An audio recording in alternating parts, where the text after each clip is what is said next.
always wanted to go out, wanted to meet girls, wanted to have fun, and just started organising parties for my friends when I was about 16. And by the time I was 17, it had turned into quite a big business. I had some advert in the Financial Times offering loans. In those days it said cash loans available immediately. I had a phone call and it's somebody saying I'm from the government of Sierra Leone, and they were looking for a loan to do some refurbishment works. And then eventually we struck a deal where I ended up keeping the building and they moved to another building. Then some scandal inflowed, and at the end of the day it got settled and I kept the building. And in those days, to get a confiscation order against somebody, you had to have a conviction. I ended up paying out about, I think it's 17 million or something.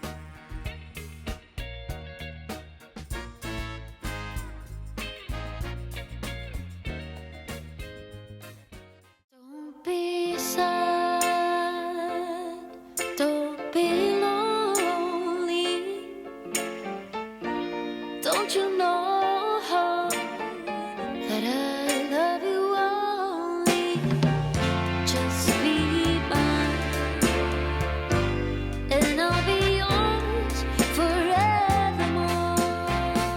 Welcome back to Not Guilty TV. Today, delighted to have an absolute fantastic guest. Today we have Lord Edward Davenport, and he's kindly invited me to his fantastic, the palatial 32 Portland Place. So, Edward, thank you very much for your time. Thank you very much for the opportunity. How are we doing? Thank you very much for coming.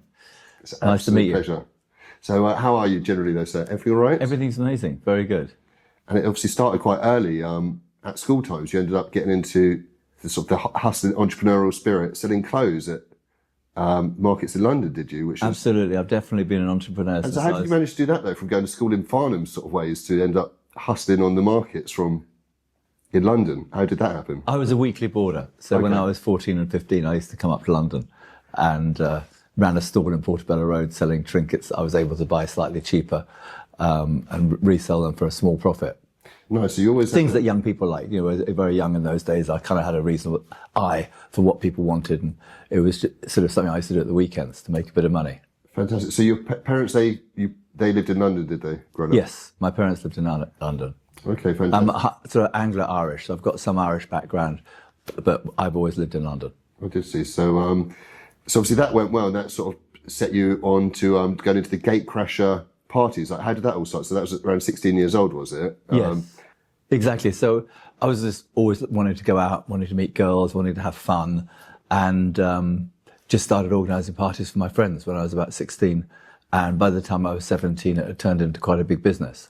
And so how did you sort of put it together? Was it sort of inviting all the public school kids, was it? Was it mainly public school kids at the gatecrasher parties? Mainly public school kids, children from wealthy families, kind of people, a similar group to my group. I went to a boarding school called Friendship Heights, and I went to MPW after that, which is like a tutorial college or Crammer, it used to be called in those days, in Gloucester Road.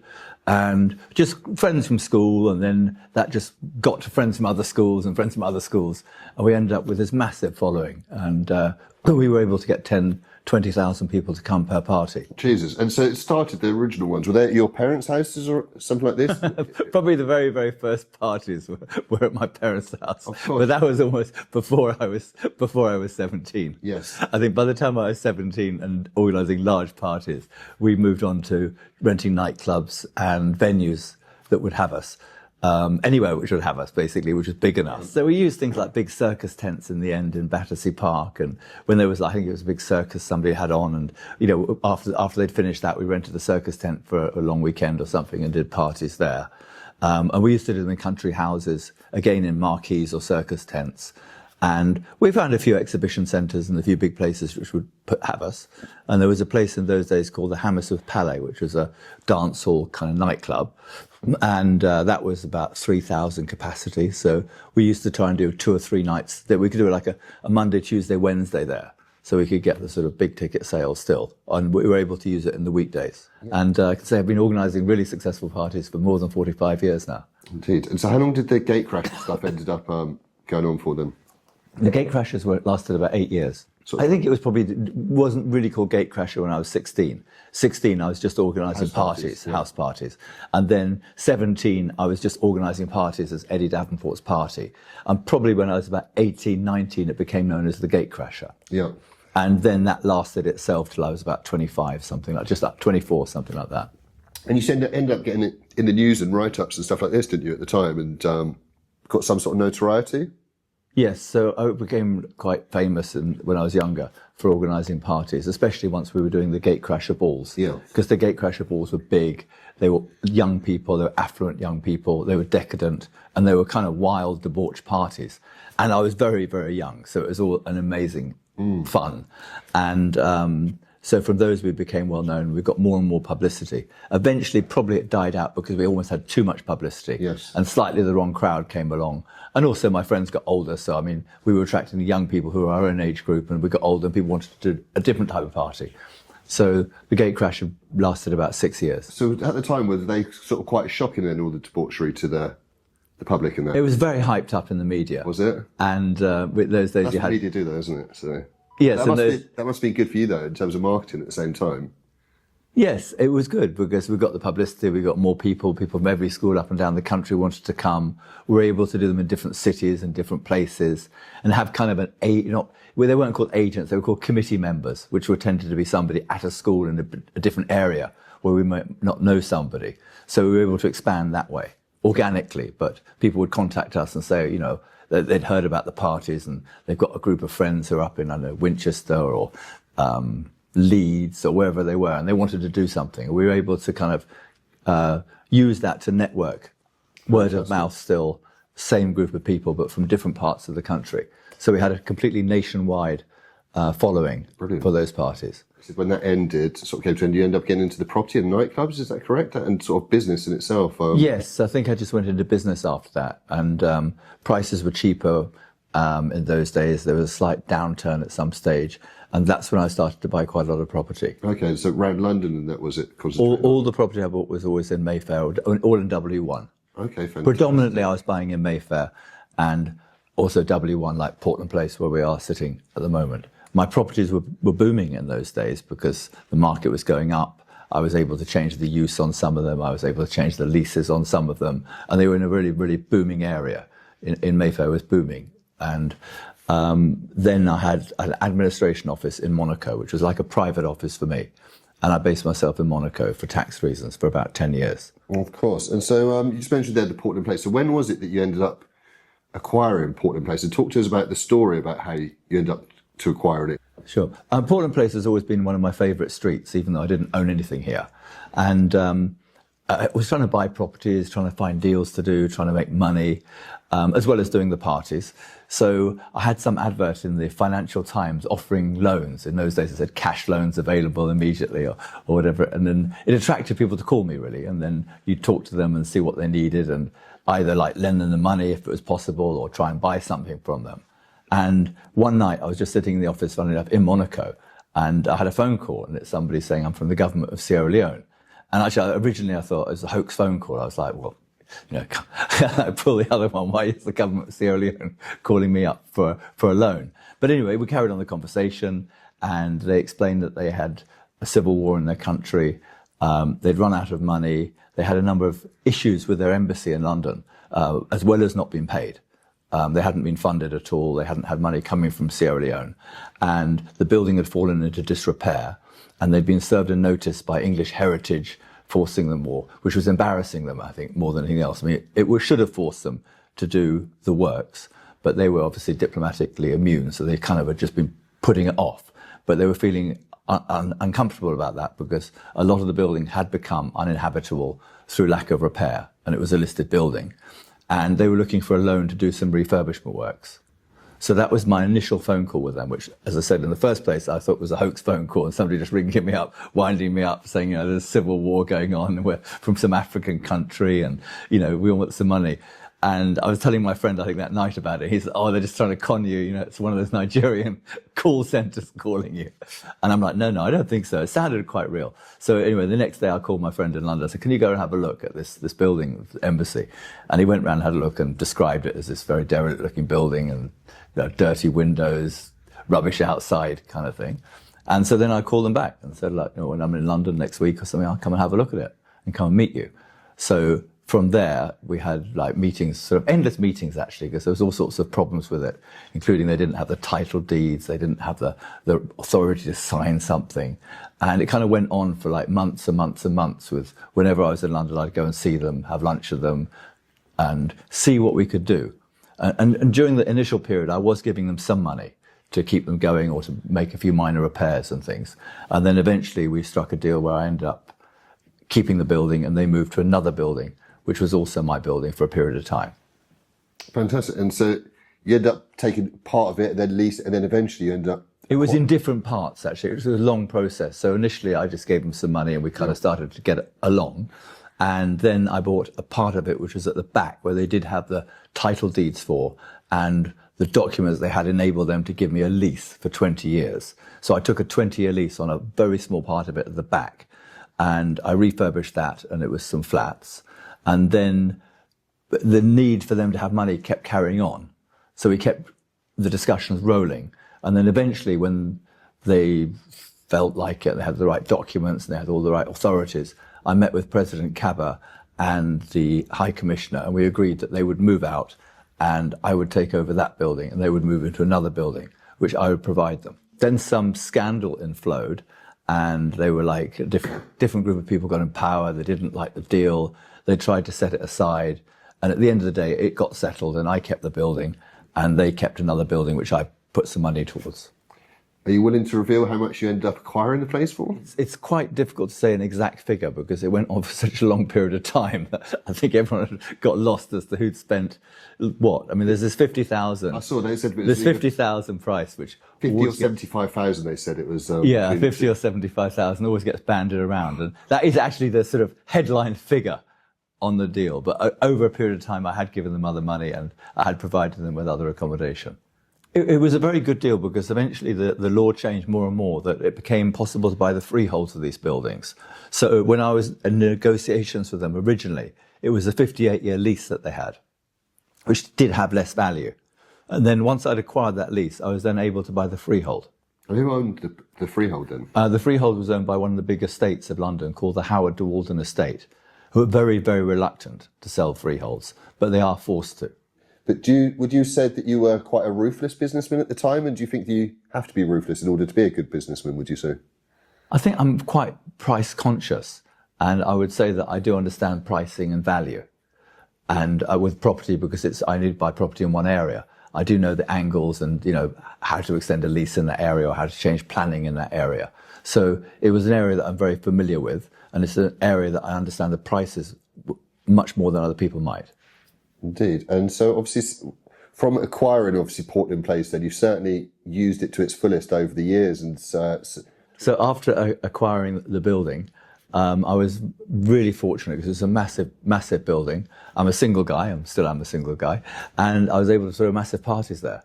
Didn't have anyone telling me I couldn't do in terms of a wife or anything. So I had this fantastically big house where hundreds of people used to come over continually every weekend or every week.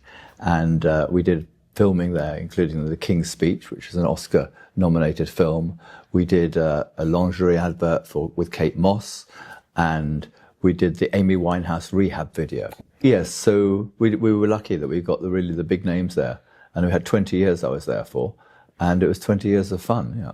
Yeah, so I bet you had some fantastic parties. There were some incredibly interesting characters over the years. Yes, we had Boy George's 40th birthday, which sounds a long time ago now. I bet that was a crazy event. That was a really good night. I remember in those days 40 seemed very old. I'm like, oh my God, I'm going to have a 40th one. I'm going to have a 40th one day. But it was, it was really, really good fun, yeah. So you mentioned that the Sierra Leone government contacted you as a result of, you did some advertising in the Financial Times and all this sort of stuff, offering loans.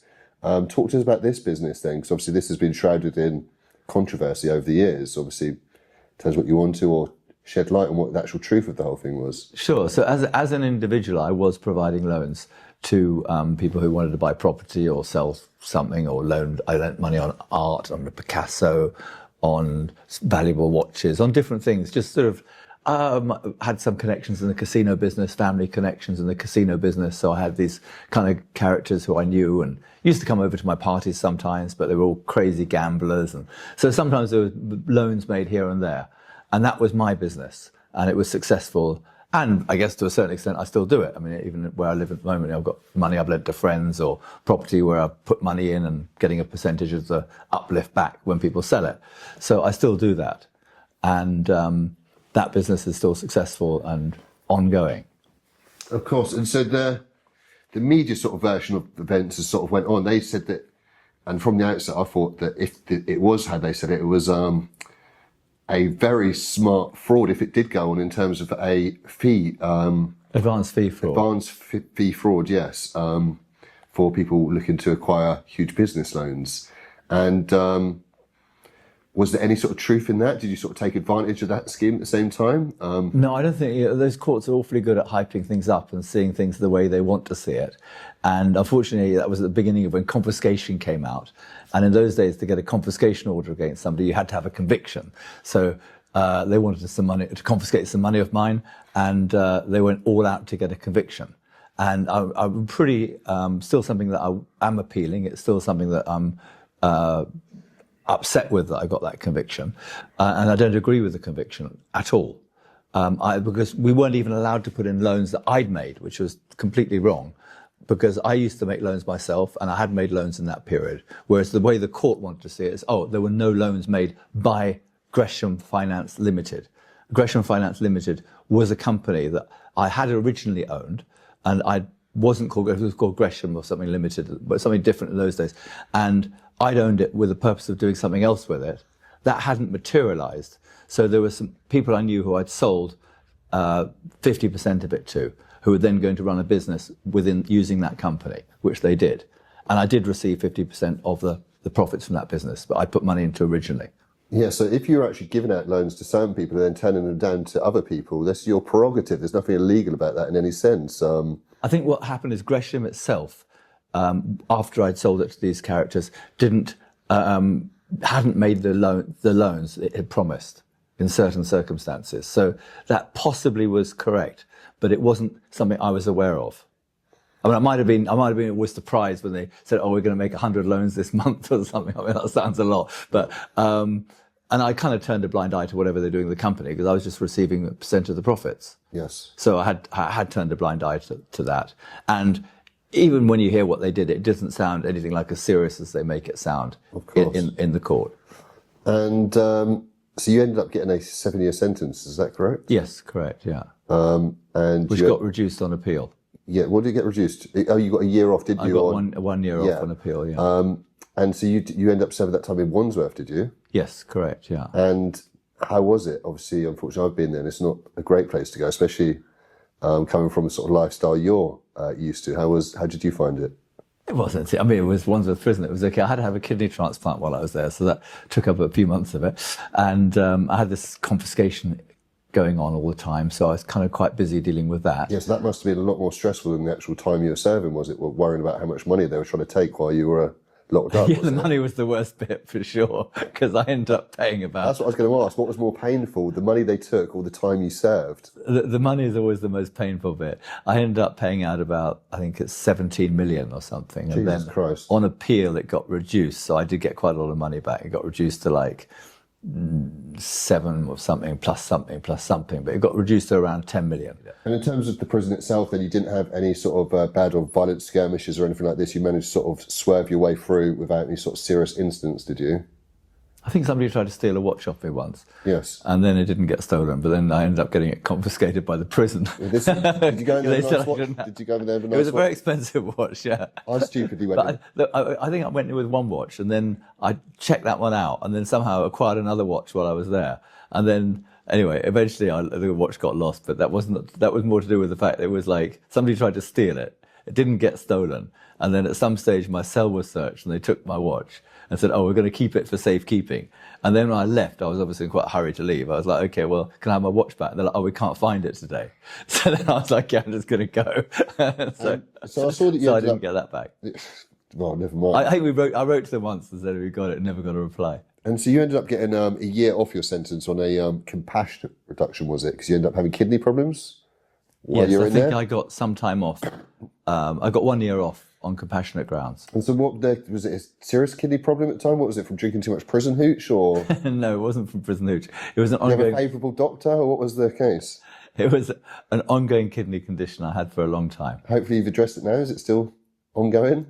Well, I've got a new kidney, so it seems that one, hopefully, touch wood, that one seems to be working. And so when was this then? You ended up getting out of prison. Was this sort of in 2013, 2014? Correct, exactly, yeah. I got out in 2014, early 2014. And so talk to me about how you spent the last sort of 10 odd years then, since then. I see you spend a lot of time in Thailand. Yes. So have you got a home in Thailand? Yes, Have you? I have a place in Bangkok, so I spend a lot of time there.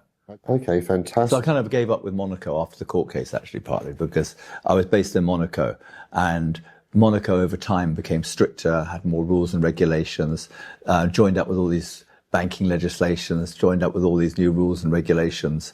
So we kind of, a lot of my friends moved actually from Monaco to Thailand. I'd always liked Thailand. I'd always gone there for holidays, and kind of just instead of being in Monaco, we go to Thailand now. I see you're still obviously partying hard. There's obviously still lots of regular parties going on at Portland Place, which is fantastic. Amongst obviously the film stuff and the music stuff, like at times there's been some slightly debaucherous parties held here, hasn't there? Absolutely. So I've done every kind of party you can imagine, from like a teenage birthday party to a. So we do the whole spectrum of parties. Anything which would suit a private house is kind of thing we can do. So you don't turn your nose up at anything or judge anything, and you're quite happy. Well, we wouldn't want something too noisy. We don't do sort of dance events or something like that. We don't really have a big dance floor. We are a house. So we do house parties, but anything which would be suitable for a house, we can do. Yes. So we don't do loud music. We don't really do particularly DJ events because it's a house and it's not soundproof, it's not suitable. But we can do art shows, we can do fashion shows, birthday parties, and we do sort of parties as well. You know, we have done all girls parties, which I wasn't actually able to go to because it was all girls. But I let these even as the host, this group of girls book the house once, and it was only girls. Yeah. So talking about slightly out there girls, you end up having Bonnie Blewett here, didn't you, earlier this year? Yeah, Bonnie Blue is a really good friend of mine. Very, very fond of her. Fantastic lady, and I adore her. And you know, she's really successful, driven woman, and makes good money. Everything about her is independent, and she has fun, and she enjoys herself, and she spends her money having fun, and she's a fantastic woman. And what was she doing when she was here then? Did she do one of these record-breaking events? So yes, so actually when I first had a phone call from her I spoke to her on the phone, and she's like, oh, I want to do this big thing. I'm like, okay, fine, you know, carry on. Tell me about it. And then she said, oh, I want to have like 1,000 people. And I was like, phew, you know, and I actually did take about 3 days to get back to her. And I wasn't sure if I wanted to have the profile of being hosting the world's biggest. And I was thinking, oh, you know, that'll stick. You know, everyone's going to be talking about that for a long time. And then in the evening and the next day, I spoke to a few friends of mine and said, oh, do you think I should do it? And they were like, of course you should do it. You're crazy. You know, why are you thinking about it? And so I called her back and I said, I'm definitely up for it. Let's do it. What, participating or just hosting it? I was just hosting it on that one. And I would love to have participated, but it was very, very, very, very busy. Yeah, no, of course. You wouldn't want to be number 1,000. Yeah, there was 1,000 people coming. So I was actually really quite... you know, very professional that day, and I was just hosting it. But it was really good fun hosting it. It was like an experience. And as a party host, and as one of the, you know, the biggest house party hosts probably in the world, or certainly the biggest mansion party host in the world, you know, to have the opportunity to host the world's biggest, you know, is a great opportunity and something I'm happy to have done. Of course. And it puts all these other people who think they organise parties, all these other people who think they're wild, all these other people who think they're open-minded, like right down the scale. When you're doing 1,057 guys bonking one beautiful girl in one day in your house. Absolutely insane. And so for anyone who's watching it who's thinking, I'd absolutely love to come to one of Lord Edward's parties, is there any possibility? Do you end up having any for the public ever at any point where they can buy tickets or anything like that? I don't really do like members of the public parties. So the parties are sort of all friends of friends or word of mouth, and we don't have a website or advertise anywhere. But I've been doing it for a very, very long time. So I've got a big circle of friends, and you know, there are people who come to London even from, you know, from other countries, but because they are who they are, if they're somebody special, somebody well known, normally somebody says, oh, there's so-and-so's in town, you should come and meet them, or I should bring them over, and then we say hi and we get to know each other. And it's interesting meeting all the different people. So it's not like, you know, people who are they're not advertised, but obviously if there's somebody who's a player in town, or who's a cool lady in town, or a model in town, or celebrity in town, quite often 9 times out of 10, somebody's going to call up saying, oh, the so-and-so's in town, I should bring them over, or do you want to come for dinner and say hi to them? And so we meet up that way. Yeah, so unfortunately, people, you've got to be in the know or in the circles in order to get to one of Edward's parties. So, yeah, good luck to you guys. And so I was actually looking at your website, and obviously there's countless A-list celebrities, Hollywood stars, musicians, all this sort of stuff. And like you said, I bet you must have had the most remarkable guests come in here over the years. And I end up seeing someone that I thought was fascinating. One of the pictures was with Boris Berezovsky in one of the pictures. Yeah, that's right. Yeah, that was it. Exactly. Yeah. And what was that? Was that one of your parties, or was that just another party? That was a party across the road that Boris came to at 33 Portland Place. Interesting you said that, because I'm probably the same as you. Sometimes you meet these Hollywood stars and you expect them to be like the person they're playing, whereas unfortunately they are this like boring guy who just acts that. So when you meet the real person, like Boris, as you're talking about, you're meeting the real person who's not acting it. That's him. So he's got an interesting story to tell, and he's very interesting to meet. And I had a long conversation with him, but it's a long time ago. And he seemed like he was very strongly opinionated guy. I've watched everything I could on him over the years. But I'm sure you come across some other super rich sort of oligarch type billionaires as well. Yes, of course. I've got friends who own football clubs and everything, things like that. In fact, across the road I sold to a good friend of mine, David Sullivan, who owns West Ham Football Club. And from going to football and from going to different things, we meet other people in the same circle. Oh, fantastic. So he's over the road in 33 now, is he? In fact, he bought it and then now he's refurbished it, spent tens of millions refurbishing it, and it looks spectacular. And he's put it on the market, which was, he wanted 75 million, I think, initially for it. Yeah. And it's not a secret. And then it's obviously, unfortunately, because the property market's changed slightly for expensive houses because of the sanctions on Russians, because of all this proceeds of crime, or because now they're after some Cambodian people for some kind of money laundering or something. So all these things have put the foreigners off. The high-end properties, is risky in London for people to put their money into, because if they're a politician or politically in favour somewhere, when they fall out of favour and it gets in the newspaper, they can lose their house in London to the British government or to whoever, whatever these people who confiscate things are. Yeah. So it's not as easy to sell these houses at the £50 million plus price bracket as it used to be.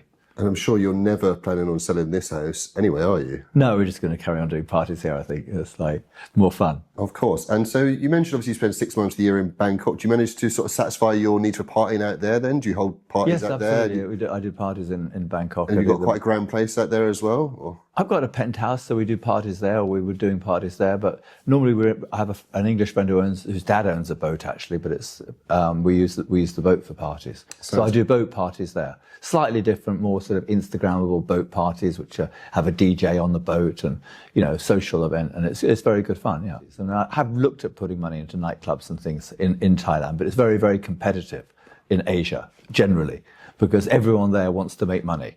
And it's a sort of free economy, and it's a booming economy, but there is competition there. So as a consumer, it's very good to go out and have fun in somewhere like Thailand, because the prices are down. Everywhere's like making a huge effort to get your business. So the niche I have there is boat parties, which is slightly different, because there are a few people who do boat parties, but I'm doing a high-end boat party, once every month or something like that, or a bit more if it's Christmas or something. So these kind of things are fun. So I still do parties there, but it's not not that I'm the owner there.